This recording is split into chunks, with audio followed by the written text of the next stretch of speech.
ADP news కి స్వాగతం. ముందుగా ముఖ్యాంశాలు. పట్టణంలో నెలకొన్న సమస్యల పరిష్కారంపై ప్రత్యేక దృష్టి. కలెక్టర్ రాజర్ష వెల్లడి. వార్డు సభలో సంక్షేమ పథకాలపై విస్తృత అవగాహన.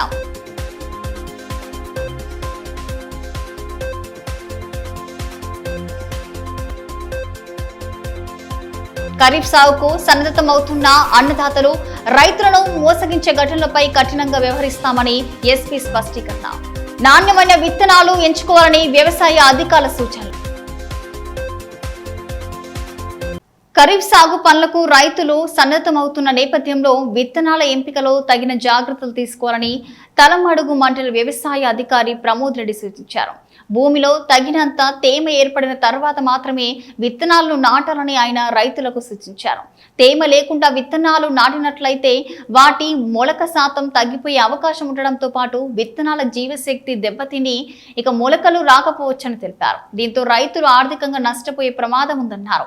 మరోవైపు తగినంత తేమ ఉన్న నేలలో విత్తనాలు నాటితే మొలక శాతం అధికంగా ఉండి ఇక పంట ఒకేసారి సమానంగా మొలకెత్తి ఆరోగ్యంగా ఎదుగుతుందని పేర్కొన్నారు. దీని ఫలితంగా పంట దిగుబడులు మెరుగుపడడంతో పాటు సాగు ఖర్చులు కూడా తగ్గే అవకాశం ఉంటుందని చెప్పారు. అందువల్ల రైతులు వర్షపాతం పరిస్థితులను గమనించి నేలలో తగిన తేమ ఏర్పడిన తర్వాతనే విత్తనాలు నాటాలని సూచించారు. అదేవిధంగా రైతులు తప్పనిసరిగా నాణ్యమైన ధృవీకరించిన విత్తనాలకే కొనుగోలు చేయాలని, విత్తనాలు లేదా ఎరువులు కొనుగోలు చేసే సమయంలో సంబంధిత దుకాణాల నుంచి రసీదు తప్పనిసరిగా తీసుకోవాలని తెలిపారు. భవిష్యత్తులో ఏవైనా సమస్యలు తలెత్తినప్పుడు రసీదు ఆధారంగా పరిష్కారం పొందేందుకు ఇది ఉపయోగపడుతుందని వివరించారు. ఇక ఖరీఫ్ సీజన్లో సరైన సమయంలో సరైన పద్ధతిలో విత్తనాలు నాటడం ద్వారా మంచి దిగుబడులు సాధించవచ్చని రైతులకు సూచించారు. ఈ సంవత్సరం ఖరీఫ్ సమీపిస్తున్నందువల్ల రైతులందరూ తగినంత వర్షపాతం అంటే 60 to 70 mm వర్షపాతం పడినాకనే విత్తనాలు విత్తుకోవాలని వ్యవసాయ శాఖ తరఫున కోరడం జరుగుతుంది. ఎందుకంటే తగినంత తేమ లేకపోవడం వల్ల రైతులు విత్తనాలు విత్తుకున్నట్లయితే జర్మినేషన్ అంటే మొలక శాతం రాకపోవడము, అలాగే మళ్ళీ విత్తుకోవాల్సిన పరిస్థితులు ఏర్పడే అవకాశం ఉన్నందువల్ల రైతులందరూ బాగా ఆలోచించి తగినంత తేమ తగినంత వర్షపాతం ఉన్నాకనే రైతులు విత్తనాలు విత్తుకోవాలని వ్యవసాయ శాఖ తరఫున కోరడం జరుగుతుంది. అలాగే రైతులందరూ విత్తనాలు కొనుగోలు చేసేటప్పుడు అధికృత లైసెన్స్డ్ సీడ్ షాపులలో మాత్రమే కొనుగోలు చేయాలి. అట్లాగే తమ యొక్క రసీదును బిల్స్ని భద్రపరుచుకోవాలి. ఎందుకంటే ఫ్యూచర్లో ఏమన్నా రైతులు మొలక శాతం విషయంలో ఇబ్బందులు ఎదురైనట్లయితే ఆ బిల్లు ఆధారంగానే మనము చర్యలు తీసుకోవడం జరుగుతుంది. కాబట్టి రైతులందరూ ఈ విషయాన్ని గుర్తుపెట్టుకోవాలని వ్యవసాయ శాఖ తరఫున సూచించడం జరుగుతుంది. తెలంగాణ ప్రభుత్వం ప్రతిష్టాత్మకంగా చేపట్టిన ప్రజాపాలన ప్రగతి ప్రణాళిక ద్వారానే పట్టణంలోని ప్రతి వార్డు సమగ్రంగా అభివృద్ధి చెందుతుందని జిల్లా కలెక్టర్ రాజర్ష పేర్కొన్నారు. ప్రజాపాలన ప్రగతి ప్రణాళికలో భాగంగా గురువారం పట్టణంలోని 45వ వార్డు బుక్తాపూర్ కాలనీలో నిర్వహించిన వార్డు సభకు మున్సిపల్ చైర్పర్సన్ బండారి అనుషతో కలిసి ఆయన ముఖ్య అతిథిగా హాజరయ్యారు. ముందుగా జ్యోతి ప్రజ్వలన చేసి కార్యక్రమాన్ని ప్రారంభించారు. అనంతరం వేసవి శిక్షణ శిబిరం, ఇక అలాగే స్విమ్మింగ్ పోటీలలో 2వ బహుమతి పొందిన మున్సిపల్ చైర్పర్సన్ దంపతుల కుమార్తె బండారి అమితకు కలెక్టర్ ప్రశంస పత్రాన్ని అందజేసి అభినందించారు. ఈ కార్యక్రమంలో స్థానిక సంస్థల అదనపు collector Rajeshwar, DEO Madhavi, municipal commissioner Jagadishwar Goud, ward ప్రత్యేక అధికారి నిహారిక, వివిధ శాఖల జిల్లా అధికారులు, వార్డు ప్రజలు తదితరులు పాల్గొన్నారు. ఈ సందర్భంగా జిల్లా కలెక్టర్ రాజర్ష మాట్లాడుతూ వార్డులో నెలకొన్న డ్రైనేజీ, త్రాగునీరు, వీధి దీపాలు, అలాగే అంతర్గత రహదారులు, పారిశుద్ధ్య సమస్యలను త్వరితగతిన గుర్తించి వాటి పరిష్కారానికి తగిన ప్రణాళికలతో నిధులు మంజూరు చేయడం జరుగుతుందన్నారు. వార్డు ప్రజల అవసరాలకు అనుగుణంగా అధికారులు ప్రగతి ప్రణాళికలకు సిద్ధం చేయాలని ఆదేశించారు. అర్హులైన ప్రతి ఒక్కరికి ప్రభుత్వ పథకాలు అందుతాయని ఆయన ప్రజలకు హామీ ఇచ్చారు. అదేవిధంగా మున్సిపల్ చైర్పర్సన్ మాట్లాడుతూ ప్రభుత్వం సంక్షేమ పథకాలు అభివృద్ధి పనుల్లో స్థానిక ప్రజలు భాగస్వాములు కావాలని, అప్పుడే వార్డులను ఆదర్శవంతంగా తీర్చిదిద్దడం సాధ్యమవుతుందన్నారు. ఈ రోజు నుంచి మా అధికారులకి ఆదేశాలు కూడా ఇవ్వడం జరిగింది. ఎక్కడైనా బోర్వెల్ డ్రిల్ అవుతున్నాయి, అది సాగునీటి కోసం కావచ్చు, రూరల్ ఏరియాస్లో, లేదు మంచి నీటి కోసం కావచ్చు. సో ఎక్కడైనా బోర్వెల్ డ్రిల్ అవుతున్నాయి అంటే తప్పకుండా ఆ బోర్ డ్రిల్ చేసేటప్పుడు ఒక బోర్వెల్ రీఛార్జ్ స్ట్రక్చర్ తప్పకుండా ఉండాలి. ఏమైతాయి అంటే మనం చాలా రోజు నుంచి చూస్తున్నాము, ఈ ఎండాకాలంలో బోర్ డ్రై అవుతున్నాయి. కారణం ఏమున్నాయంటే రీఛార్జ్ అవ్వడం లేదు, గ్రౌండ్ వాటర్ లెవెల్ ఏవైతే ఉన్నాయో పడిపోతున్నాయి. అదే మనం బోర్తో పాటు ఒక బోర్వెల్ రీఛార్జ్ స్ట్రక్చర్ అంటే ఏం లేదు, అది ఇంకొక గుంత లాగానే ఉంటాయి. సో ఒక బోర్వెల్తో పాటు మనం బోర్వెల్ రీఛార్జ్ స్ట్రక్చర్ కట్టాము అనుకోండి, దీంతో పాటు ఒకవేళ పైన ఆర్సీసీ ఛత్ ఎక్కడైనా ఉన్నాయి, అదే ఆర్సీసీ ఛత్లో ఉన్న నీళ్ళకి పైప్ ద్వారా బోర్వెల్ రీఛార్జ్ స్ట్రక్చర్ కూడా కనెక్ట్ చేసామనుకోండి, మీ బోర్ ఎప్పుడైనా డ్రై కాదు, అసలు ఎప్పుడైనా డ్రై కాదు. సో ఇక్కడ ఎవరెవరి దగ్గర బోర్వెల్స్ ఉన్నాయి, దయచేసి ఇప్పుడు మీ దగ్గర బోర్వెల్ రీఛార్జ్ స్ట్రక్చర్ ఉన్నాయంటే మంచిది. ఎవరైనా దగ్గర ఆర్సీసీ ఇల్లు ఉన్నాయి, మళ్ళీ వాళ్ళ దగ్గర roof top rain water harvesting structure ఉన్నాయంటే మంచిది. లేకుండా దయచేసి తొందరగా కట్టేసేయండి. చాలా తక్కువ ఖర్చు. ఒక బోర్వెల్ రీఛార్జ్ స్ట్రక్చర్ కట్టాలి అంటే ఒక 20,000 30,000 ఖర్చు అవుతుంది. ఒక roof top rain water structure కట్టాలి అంటే అది కూడా చాలా తక్కువ ఖర్చులో కట్టచ్చు. ఏం లేదు, పైన నుంచి పైప్ తీసుకోవడం, అది బోర్వెల్ రీఛార్జ్ స్ట్రక్చర్ కి జాయిన్ చేయడం. దీంతో మీకు ఎప్పుడైనా మీ ఇంటిలో నీటి సమస్య ఒక 1 ఇయర్ లో మీకు రిజల్ట్ రాదు, తప్పకుండా ఒక 4-5 సంవత్సరం తర్వాత మీకు ఒక రిజల్ట్ కనపడతాయి. నేను ఇక్కడ ఉన్న అందరూ వార్డు ప్రజలకి కూడా కోరుతున్నాము, కొంత అయినా మనం ఖర్చు పెడితే ఒక 5 నెల 6 నెలల్లో కూడా అటువంటి బోర్వెల్ రీఛార్జ్ స్ట్రక్చర్ కానీ roof top rain water harvesting structure కానీ కూడా కట్టేసి మీ ఊర్లో ఈ వార్డులో నీటి సమస్య లేకుండా గత 4 సంవత్సరం 5 సంవత్సరం తర్వాత ఆ పరిష్కారం మీకు తప్పకుండా వస్తాయి మీ అందరికి కూడా. మొబైల్ ఫోన్ పోగొట్టుకున్న వారు వెంటనే సిఈఐఆర్ పోర్టులో ఫిర్యాదు చేయాలని జిల్లా ఎస్పీ అఖిల్ మహాజన్ సూచించారు. మొబైల్ ఫోన్ రికవరీ కోసం ప్రత్యేక బృందాన్ని ఏర్పాటు చేసి సమర్థవంతంగా పనిచేస్తున్నామని పేర్కొన్నారు. గురువారం స్థానిక పోలీస్ హెడ్ క్వార్టర్స్ లో నిర్వహించిన కార్యక్రమంలో దాదాపు 66 లక్షల విలువ చేసే 330 మొబైల్ ఫోన్లను బాధితులకు తిరిగి అందజేశారు. జిల్లా ఎస్పీగా బాధితులు స్వీకరించినప్పటి నుంచి ఇప్పటి వరకు 1 సంవత్సర కాలంలో మొత్తం 1500 మొబైల్ ఫోన్లను రికవరీ చేసి బాధితులకు అందజేసినట్లు వెల్లడించారు. పోగొట్టుకున్న లేదా దొంగలించబడిన మొబైల్ ఫోన్లను తిరిగి పొందేందుకు బాధితులు వెంటనే సిఈఐఆర్ వెబ్సైట్ లో లేదా సమీప పోలీస్ స్టేషన్ లో ఫిర్యాదు చేయాలని సూచించారు. ప్రత్యేక బృందం ఇతర రాష్ట్రాల నుండి కూడా ఫోన్లను ట్రేస్ చేసి రికవరీ చేస్తుందని వివరించారు. ముఖ్యంగా Rythu Bazar, bus stand, railway station, RIMS వంటి జనసంచారం ఎక్కువగా ఉండే ప్రాంతాలలో మొబైల్ ఫోన్లు దొంగతనాలు ఎక్కువగా జరుగుతున్నందున ప్రజలు అప్రమత్తంగా ఉండాలని హెచ్చరించారు. అపరిచితులకు ఫోన్ ఇవ్వడం, నిర్లక్ష్యంగా ఉంచడం వల్ల దొంగతనాలు జరుగుతున్నాయని పేర్కొన్నారు. పోగొట్టుకున్న మొబైల్ ఫోన్లు తిరిగి అందుకోవడంతో బాధితులు సంతోషం వ్యక్తం చేస్తూ జిల్లా ఎస్పీకి కృతజ్ఞతలు తెలిపారు. ఇక ఈ ప్రక్రియను ప్రతి నెల కొనసాగిస్తూ మరిన్ని ఫోన్లు రికవరీ చేసి బాధితులకు అందజేస్తామని హామీ ఇచ్చారు. ఈ కార్యక్రమంలో ఆదిలాబాద్ డీఎస్పీ ఎల్ జీవన్ రెడ్డి, ప్రత్యేక బృందం సభ్యులు ఆర్ఎస్ఐపి గోపికృష్ణ, ఎంఏ రియాజ్, మజీద్, అలాగే త్రిశూల్, అన్వేష్, రవణీత్ తదితరులు పాల్గొన్నారు.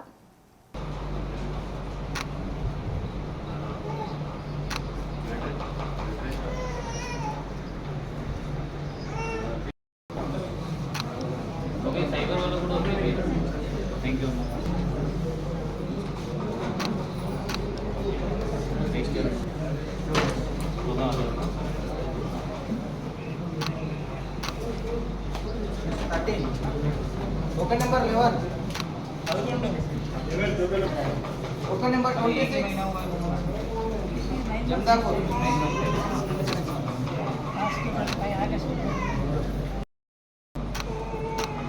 ठीक है पक्का 100% 100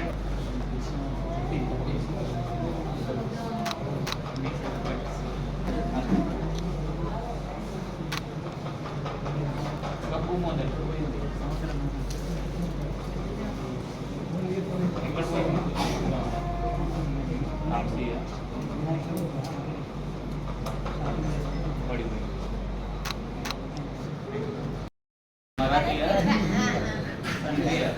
कब घूमो आए 4 महीने हो गए 120 ऐसे घूमो आता 120 आदमी नहीं नहीं मन का वो फोन करके चला गया बोले तो वो उधर ही भागता हम सामान लेने दुकान पे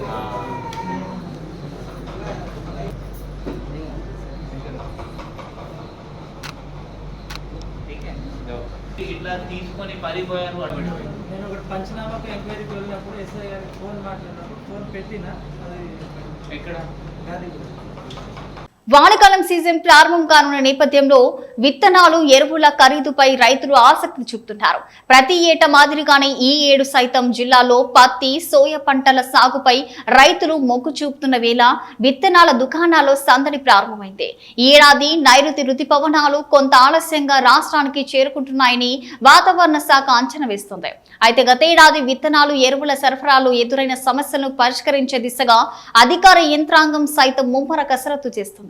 ఇటీవల జిల్లా కలెక్టర్ రాజహర్ష నేతృత్వంలో పలుమార్లు సమీక్ష సమావేశాలు ఏర్పాటు చేసి అన్నదాతలకు సిబ్బంది కలగకుండా అన్ని చర్యలు తీసుకోవాలని ఆదేశించారు. ఇదిలా ఉంటే రుణాలు, సబ్సిడీలు, వ్యవసాయ పరికరాలు, పంటల కొనుగోలు పేరుతో అమాయక రైతులను మోసం చేసే దళారులపై కఠిన చర్యలు తీసుకుంటామని జిల్లా ఎస్పీ అఖిల్ మహాజన్ తెలిపారు. రైతులకు అండగా జిల్లా పోలీసు యంత్రాంగం ఎల్లప్పుడూ పనిచేస్తుందని ఆయన స్పష్టం చేశారు. రైతుల నుండి అందిన ఫిర్యాదుల మేరకు గత ఏడాది కాలంలో రైతులను మోసం చేసిన దళారులు కేటుగాళ్లపై మొత్తం 25 కేసులు నమోదు చేసి చట్టపరమైన చర్యలు తీసుకుంటున్నట్టు తెలిపారు. ఈ సంవత్సరం ప్రత్యేక తనిఖీల్లో భాగంగా రైతులను మోసం చేసే దళారులపై దృష్టి సారించి కేవలం నెల రోజుల వ్యవధిలోనే 20 కేసులు నమోదు చేసినట్టు వెల్లడించారు. అమాయక రైతులను లక్ష్యంగా చేసుకుని రుణాలు ఇప్పిస్తామని, ప్రభుత్వ సబ్సిడీలు మంజూరు చేయిస్తామని, తక్కువ ధరలకు వ్యవసాయ పరికరాలు అందిస్తామని, పంటలు అధిక ధరలకు కొనుగోలు చేస్తామని నమ్మించి ముందస్తుగా డబ్బులు వసూలు చేసే వారి పట్ల ఉపేక్షించేది లేదని ఎస్పీ హెచ్చరించారు. రైతుల కష్టార్జిత డబ్బును మోసపూరిత పద్ధతుల్లో దోచుకునే వారిపై కఠిన చర్యలు కొనసాగుతున్నాయని తెలిపారు. అనుమానాస్పద వ్యక్తులు కనిపించిన వెంటనే పోలీసులకు సమాచారం అందించాలని కోరారు.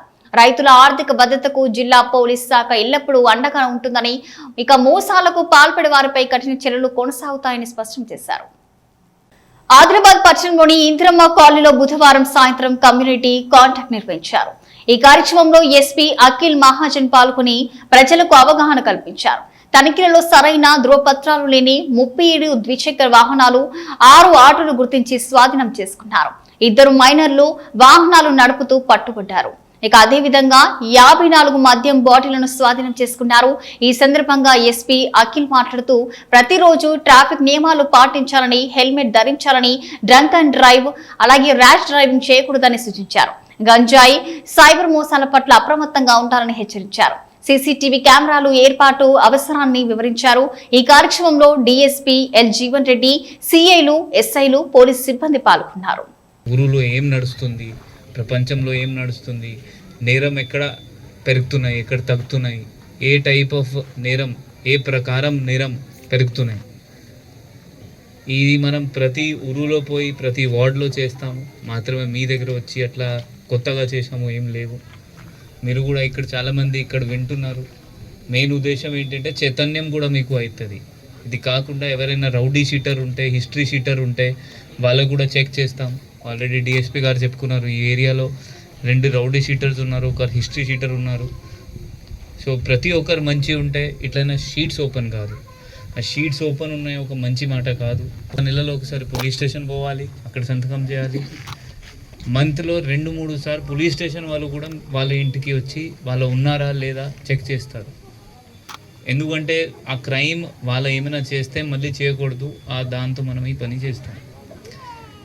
ఇప్పుడు గాంజా చాలా పెరుగుతున్నాయి. ఆదిలాబాద్ అంటే మహారాష్ట్రకి దగ్గర, బార్డర్కి దగ్గర జిల్లా. అది కూడా ఈ ఏరియా కూడా మిక్స్డ్ కమ్యూనిటీ ఒకటి. మరియు జీవన్ రెడ్డి అంటున్నారు, డిఎస్పీ గారు అంటున్నారు దట్ ఇక్కడ లేబర్ క్లాస్ ఎక్కువ ఉన్నారు, అందరు పేదవాళ్ళు ఎక్కువ ఉన్నారు, పని చేసి తిన్న వాళ్ళు ఎక్కువ మంది ఉన్నారు. మహిళల రక్షణ కోసం అనేక చట్టాలు తీసుకొచ్చిన వాటిని సక్రమంగా అమలు చేయని కారణంగా మహిళలపై దాడులు, అత్యాచారాలు పెరిగిపోతున్నాయని భారత జాతీయ మహిళా సమైక్య రాష్ట్ర సహాయ కార్యదర్శి ముడుపు నళిని రెడ్డి ఆరోపించారు. గురువారం సిపిఐ పార్టీ కార్యాలయంలో NFAW 72వ ఆవిర్భావ దినోత్సవాన్ని ఘనంగా నిర్వహించారు. ఈ సందర్భంగా నళిని రెడ్డి సంఘం జెండాను ఆవిష్కరించి నినాదాలు చేశారు. అనంతరం ప్రభుత్వ వైఫల్యాలను ఎండగడుతూ ఉద్యమాలకు సిద్ధం కావాలని పిలుపునిచ్చారు. ఈ కార్యక్రమంలో అమీనా ఖాన్, శ్యామల, దీప, లక్ష్మి, పుష్ప, కాంతాబాయ్ తదితరులున్నారు. ఈ సందర్భంగా NFIW రాష్ట్ర సహాయ కార్యదర్శి ముడుపు నళిని రెడ్డి మాట్లాడుతూ ప్రస్తుతం మహిళలు పని ప్రదేశాలలో లైంగిక వేధింపులకు గురవుతున్నారని ఆవేదన వ్యక్తం చేశారు. చిన్నపిల్లల నుంచి మొదలుకొని వృద్ధుల వరకు అత్యాచార వేధింపులు ఎదుర్కొంటున్నారన్నారు. మహిళల రక్షణ కోసం అమలవుతున్న చట్టాలను పకడ్బందీగా అమలు చేయడం లేదని ఆరోపించారు. కాంగ్రెస్ అధికారంలోకి రాకముందుకు ఇక మహిళలకు 2,000 ఇస్తామని ప్రకటించిందన్నారు. దాంతో పాటే ఆసర పెన్షన్, దివ్యాంగుల పెన్షన్లు పెంచుతామని చెప్పి 2.5 ఏళ్లు గడుస్తున్నా నూతన పెన్షన్లు ఇవ్వడం లేదన్నారు. పట్టణాలు, గ్రామాలు అనే తేడా లేకుండా మద్యం ఏరులై పారుతుందని, మద్యం మత్తులో చేస్తున్న నేరాలతో మహిళలకు రక్షణ లేకుండా పోతుందన్నారు. మహిళల రక్షణ, రిజర్వేషన్లు సాధించే వరకు కేంద్ర రాష్ట్ర ప్రభుత్వాలపై ఉద్యమిస్తామన్నారు. మావల పోలీస్ స్టేషన్ పరిధిలో నకిలీ పత్రాలతో ఫ్లాట్ విక్రయించి కొనుగోలుదారుడికి నష్టం కలిగించిన కేసులో 5 నిందితులను అరెస్టు చేసినట్లు మావల సిఐ ప్రేమ్ కుమార్ తెలిపారు. జైనాథ్ మండలానికి చెందిన పలుమూరి జయప్రకాష్ ఇచ్చిన ఫిర్యాదు మేరకు కేసు నమోదు చేశామన్నారు. సమగ్ర విచారణ జరిపిన అనంతరం కె వేణుగోపాల్, రత్నాల రాజన్న, కేతిరెడ్డి, కృష్ణారెడ్డి, మహమ్మద్ ఫజీవుద్దీన్ సిద్దిక్, అలాగే దారాడే కేశవ్ పై కేసు నమోదు చేసి అరెస్టు చేసినట్లు సిఐ వెల్లడించారు. బట్టి సావర్గావ్ శివార్లోని సర్వే నెంబర్ 65, ఫ్లాట్ నెంబర్ 161 కు సంబంధించి నిందితులు నకిలీ పత్రాలు సృష్టించి అక్రమ రిజిస్ట్రేషన్ చేసి ఫ్లాట్ విక్రయించినట్లు దర్యాప్తులో తేలిందన్నారు. భూములు, ఫ్లాట్లు కొనుగోలు చేసే ముందు పత్రాలు పూర్తిగా పరిశీలించాలని, ఇక అనుమానాలు ఉంటే వెంటనే పోలీసులను సంప్రదించాలని సిఐ సూచించారు. ఈ నెల 7న జిల్లా కేంద్రంలోని సిఐటియు కార్యాలయంలో నిర్వహించనున్న వ్యవసాయ కార్మిక సంఘం 4వ జిల్లా మహాసభలను జయప్రదం చేయాలని సంఘం జిల్లా కార్యదర్శి లంక రఘువులు పిలుపునిచ్చారు. ఇక గురువారం జిల్లా కేంద్రంలోని సంఘం కార్యాలయంలో మహాసభల కరపత్రాలను విడుదల చేశారు. వ్యవసాయ కార్మికుల సమస్యల పరిష్కారం కోసం సంఘం నిరంతరం పోరాటాలు నిర్వహిస్తుందని పేర్కొన్నారు. సమగ్ర వ్యవసాయ కార్మిక చట్టం అమలు చేయాలని, కేంద్రం తీసుకొచ్చిన విబి రామ్జీ పథకాన్ని రద్దు చేసి పాత ఉపాధి హామీ చట్టాన్ని అమలు చేయాలని డిమాండ్ చేశారు. ఈ మహాసభలో కేంద్ర రాష్ట్ర ప్రభుత్వాల వ్యవసాయ కార్మిక వ్యతిరేక విధానాలపై చర్చించి సమస్యల పరిష్కారం కోసం తీర్మానాలు చేయడంతో పాటు నూతన కమిటీని ఎన్నుకోనున్నట్లు వివరించారు. ఈ కార్యక్రమంలో సంఘం జిల్లా అధ్యక్షుడు స్వామి, ఉపాధ్యక్షులు ఆచన్న, గంగారాం తదితరులు పాల్గొన్నారు. దీంట్లో రాష్ట్ర నాయకుడు తెలంగాణ వ్యవసాయ కార్యశాఖ రాష్ట్ర ప్రధాన కార్యదర్శి ఆర్ వెంకటరాములు గారు పాల్గొంటున్నారు. మరి ఈ మహాసభలలో గత మహాసభ జరిగినటువంటి అనేక కర్తవ్యాలను, తీర్మానాలను చేసిన కృషిని చర్చించడం, సమీక్షించడం ఉంటుంది. రాబోయే కాలానికి కర్తవ్యాలను కానీ తీర్మానాలు చేయడం ఉంటుంది. అదేవిధంగా నూతన నాయకత్వాన్ని కూడా ఎన్నుకోవడం అనేటువంటి జరుగుతుంది. కాబట్టి ఇందులో జిల్లా వ్యవసాయ కూలీలు పెద్ద ఎత్తున పాల్గొని జయప్రదం చేయాలని కోరుతా ఉన్నాం. మరి ఈ 3 సంవత్సరాల కాలంలో మా తెలంగాణ వ్యవసాయ కార్మిక సంఘం భూ సమస్యల మీద అనేక ఉద్యమాలు చేపట్టడం జరిగింది. ఇళ్ల స్థలాల మీద కూడా, పోడు భూములకు పట్టాలు కావాలనేటువంటిది, తునికాకు రేట్లు కానీ బోనస్ ఇచ్చే విషయంలో కూడా ఫారెస్ట్ ఆఫీసు ముట్టడి కానీ ఇట్లాంటి కార్యక్రమాలు చేపట్టడం జరిగింది.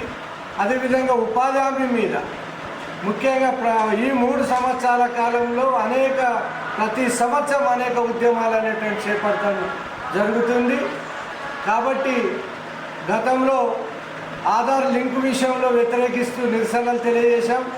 అదేవిధంగా మోడీ ప్రభుత్వం గతంలో ఉన్న మహాత్మా గాంధీ ఉపాధి హామీ పథకాన్ని రద్దు చేసి కొత్తగా తీసుకొచ్చినటువంటి విబిజీ రామ్జీ అనేటువంటిది, అది ఆ గ్రామీణ ప్రాంతానికి అభివృద్ధికి కానీ కూలీలకు తీవ్రంగా నష్టం చేసేటువంటి ఉన్నది. ఇంకో మాటలు చెప్పాలంటే ఉపాధి హామీ పథకాన్ని నీరుగార్చడం లేదా రద్దు చేయాలా, పొమ్మనకుండా పొగబెట్టినట్టు ఉన్నది.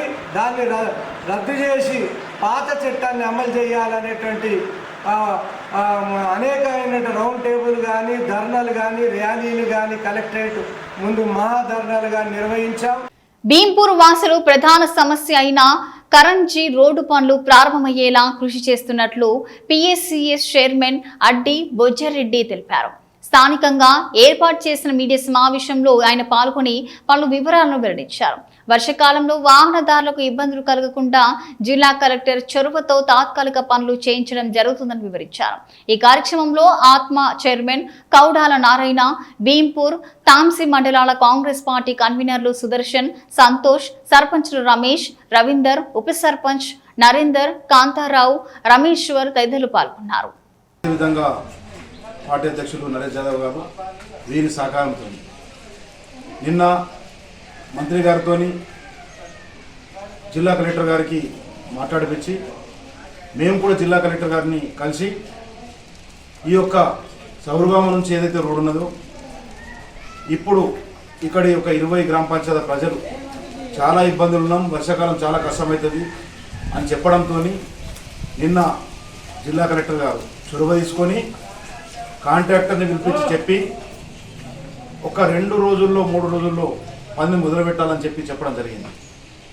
ఈరోజు తాత్కాలికంగా మన ప్రభుత్వం ఈరోజు చూస్తూ ఉంటే గత ప్రభుత్వం హయాంలో 8 లక్షల కోట్లు అప్పు చేసి ఇప్పుడున్న ప్రభుత్వం చాలా ముఖ్యమంత్రి రేవంత్ గారి ప్రభుత్వం చాలా కష్టం అయినా కానీ ఇంద్రమ్మ ఇల్లు కానీ సన్న బియ్యం కానీ అదేవిధంగా రేషన్ కార్డులు కానీ అదేవిధంగా 10 లక్షల ఆరోగ్యశ్రీ కానీ ఫ్రీ కరెంట్ కానీ 200 యూనిట్లు గ్యాస్ ఫ్రీ కానీ బస్ ఫ్రీ కానీ ఇవన్నీ ఇస్తూ కూడా మనం చేసిన కార్యక్రమాలన్నీ ఇంకో కార్యక్రమం కూడా, ఎందుకంటే నిరుపేదలకు భద్రత అనేది లేకుండే, ఇన్సూరెన్స్ అనేది లేకుండే, నిరుపేదలకు కూడా అందరికి కూడా నిరుపేదలకు ఆ యజమానికి ఇన్సూరెన్స్ ఇవ్వాలి, నిరుపేద చనిపోతే కష్టకాలంలో చాలా కష్టం ఉంటారు నిరుపేద అని చెప్పి ఆలోచించి ఇన్సూరెన్స్ ఈరోజు 5 లక్షల ఇన్సూరెన్స్ వాళ్ళకు కూడా కల్పించడం జరిగింది. అది కూడా త్వరలో మొదలు పెడతాం.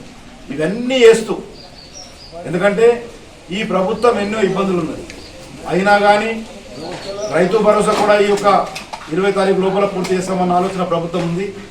ధాన్యం కొనుగోలు కూడా ఈరోజు తాంసి కానీ బింపుడు కానీ 3 రోజుల్లో రైతుల నుంచి మొత్తం ధాన్యం తీసుకొని గోడౌన్లో పంపడం జరుగుతుంది. తప్పకుండా రైతులు ఒకటే మనవి వేస్తూ ఉన్నాను, కొంచెం శాంతితోని ఉండాలి, మొత్తం ఆఖరి కింద వరకు లేపడం జరుగుతుందని చెప్పి ఈ సందర్భంగా తెలియజేస్తా ఉన్నాం. మృగశిర కార్తీ సందర్భంగా ఈ నెల 8న నిర్వహించే ఆయుర్వేద గుళికల పంపిణీ కార్యక్రమానికి హాజరు కావాలంటూ జిల్లా కలెక్టర్ రాజర్ష ఎస్పీ అఖిల్ మహాజన్లను నిర్వాహకులు డాక్టర్ యువరాజు వైద్య ఆహ్వానించారు. ఇక సనాతన హిందూ ఉత్సవ సమితి అధ్యక్షులు ప్రమోద్ కుమార్ నేతృత్వంలో కలెక్టర్ ఎస్పీలను మర్యాదపూర్వకంగా కలిసి ఆహ్వానం పలికారు. శ్వాసకోశ వ్యాధుల నివారణ కోసం ఉచితంగా అందించే ఆయుర్వేద గూళికల పంపిణీ కార్యక్రమాన్ని ఆదిలాబాద్లోని సిసిఐ క్రాస్ రోడ్ ఎదుట గల వైద్య ఆయుర్వేదిక్ రీసెర్చ్ సెంటర్లో జరుపుతున్నట్లు నిర్వాహకులు తెలిపారు. DSP Jeevan Reddy, 1 town CI Sunil కుమార్లను కలిసి ఆహ్వాన పత్రిక అందజేశారు. తెలంగాణ రాష్ట్ర వ్యాప్తంగా 10వ తరగతి అడ్వాన్స్డ్ సప్లిమెంటరీ పరీక్షలు ఈ నెల 5వ తేదీ నుంచి ప్రారంభం కానున్నాయి. పరీక్షల నిర్వహణ కోసం జిల్లా విద్యాశాఖ అధికారులు ఏర్పాట్లు చేశారు. 2025 నుంచి 26 విద్యా సంవత్సరంలో 96.63% ఉత్తీర్ణత సాధించారు. 355 మంది విద్యార్థులు పరీక్షలు రాయనుండగా పట్టణంలోని గజిటేట్ నెంబర్ 1 పాఠశాలలో పరీక్ష కేంద్రాన్ని ఏర్పాటు చేశారు. పాఠశాలకు వచ్చే విద్యార్థులకు ఇబ్బందులు తలెత్తకుండా ఏర్పాట్లు చేయబడుతున్నారన్నారు. ఉదయం 9:30 నుంచి మధ్యాహ్నం 12:30 వరకు పరీక్షలు కొనసాగనున్నాయి. పరీక్ష కేంద్రాలకు విద్యార్థులు సమయానికి చేరుకోవాలని అధికారులు సూచిస్తున్నారు. ఈ సందర్భంగా డిఈఓ మాధవి మాట్లాడుతూ అడ్వాన్స్ సప్లిమెంటరీ పరీక్షలు ఈ నెల 5వ తేదీ నుంచి 12వ తేదీ వరకు కొనసాగుతాయన్నారు. ఇక హాల్ టికెట్ రాని విద్యార్థులు ఆన్లైన్లో తమ హాల్ టికెట్లు డౌన్లోడ్ చేసుకోవచ్చని తెలిపారు. పరీక్ష కేంద్రాల్లో ఎలాంటి మాస్ కాపింగ్ కు ఆస్కారం లేకుండా ఫ్లయింగ్ స్క్వాడ్ బృందాలు తనిఖీలు చేపడతాయన్నారు. విద్యార్థులు ఎలాంటి భయాందోళనకు గురి కాకుండా ప్రశాంత వాతావరణంలో పరీక్షలు రాసేలా ఏర్పాట్లు చేశామన్నారు. సప్లిమెంటరీ ఎగ్జామ్ నిర్వహించడం జరుగుతుంది. అందులో గాను మనం ఒక centre government high spool number 1 విద్యానగర్లో నిర్వహించడం జరుగుతుంది. ఈ 355 విద్యార్థులకు అడ్వాన్స్ సప్లిమెంటరీ పరీక్షలు ఇవి గాను రేపు అనగా 5th జూన్ 2026 నుంచి 11th జూన్ 2026 వరకు మనకు 3 డేస్ గ్యాప్తో 2 డేస్ ఆర్ 1 జనరల్ హాలిడే వస్తే 1 డే గ్యాప్ అట్లా మనకు ఎగ్జామ్స్ అన్నీ నిర్వహించడం జరుగుతుంది. సో ఇది ఎవరైతే విద్యార్థులు ఉన్నారో అడ్వాన్స్ సప్లిమెంటరీ రాయబోయే వాళ్ళు మనకు ఇన్ కేస్ హాల్ టికెట్స్ వాళ్ళకి రీచ్ కానప్పటికీ కూడా ఆన్లైన్లో అటువంటి హాల్ టికెట్స్ని డౌన్లోడ్ చేసుకొని డైరెక్ట్ ఎగ్జామ్ సెంటర్కి వచ్చి ఇన్ టైంలో ఎగ్జామ్స్ రాయాల్సిందిగా కోరుతున్నాను. వీళ్ళకు ఎగ్జామ్స్ వచ్చేసి ఉదయం 9:30 నుంచి మధ్యాహ్నం 12:30 వరకు నిర్వహించబడతాయి. కాబట్టి ప్రతి ఒక్క విద్యార్థి ఎవరైతే ఈ ఎస్ఎస్సిలో ఫెయిల్ అయినటువంటి ఉపాధ్యాయులు విద్యార్థులు ఉన్నారో వాళ్ళంతా కూడా ఈ అవకాశాన్ని సద్వినియోగం చేసుకొని 355 మెంబర్స్ ఖచ్చితంగా మన గవర్నమెంట్ నంబర్ 1 సెంటర్కి వచ్చి సప్లిమెంటరీ ఎగ్జామ్ రాసి వాళ్ళు టోటల్ ఉత్తీర్ణత సాధించవలసిందిగా కోరుతున్నాను. ఈ ఉత్తీర్ణమైన విద్యార్థికి సంవత్సరం వేస్ట్ కాకుండా ఇమ్మీడియట్గా ఇంటర్మీడియట్లో అడ్మిషన్స్ తీసుకునే ఆస్కారం ఉంటుంది. కాబట్టి ప్రతి ఒక్క విద్యార్థి ఈ అవకాశాన్ని సద్వినియోగం చేసుకొని అడ్వాన్స్ సప్లిమెంటరీలో మరి మంచి రిజల్ట్స్ సాధించాలని కోరుతూ అందరి విద్యార్థులకు ఆల్ ది బెస్ట్ అండి. Thank you. జిల్లా వ్యాప్తంగా అక్రమ మద్యం తయారీ, విక్రయాలు, రవాణాను అరికట్టేందుకు 11 పోలీస్ స్టేషన్ల పరిధిలో 35 బృందాలతో ప్రత్యేక డ్రైవ్ నిర్వహించినట్లు జిల్లా ఎస్పీ అఖిల్ మహాజన్ పేర్కొన్నారు.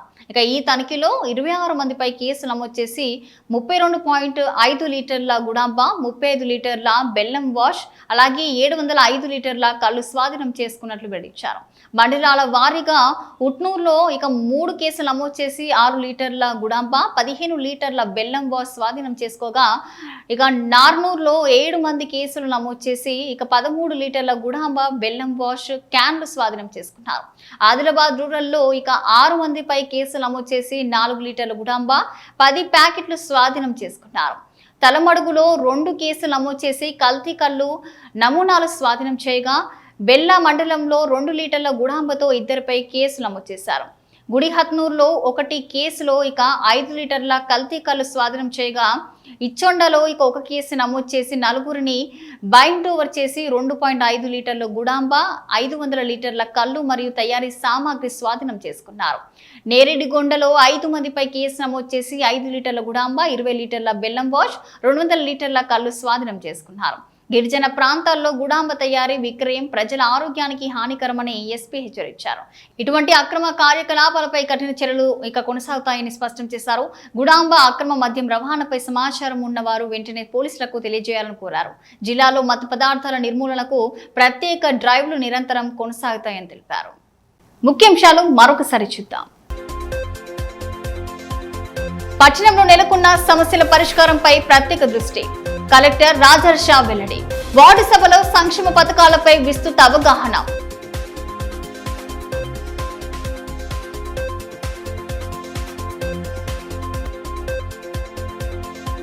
ఖరీఫ్ సాగుకు సన్నద్ధమవుతున్న అన్నదాతలు, రైతులను మోసగించే ఘటనలపై కఠినంగా వ్యవహరిస్తామని ఎస్పీ స్పష్టీకరణ. నాణ్యమైన విత్తనాలు ఎంచుకోవాలని వ్యవసాయ అధికారుల సూచనలు. ఇవి ఈనాటి వార్తలు. చూస్తూనే ఉండండి ఏడీబీ న్యూస్.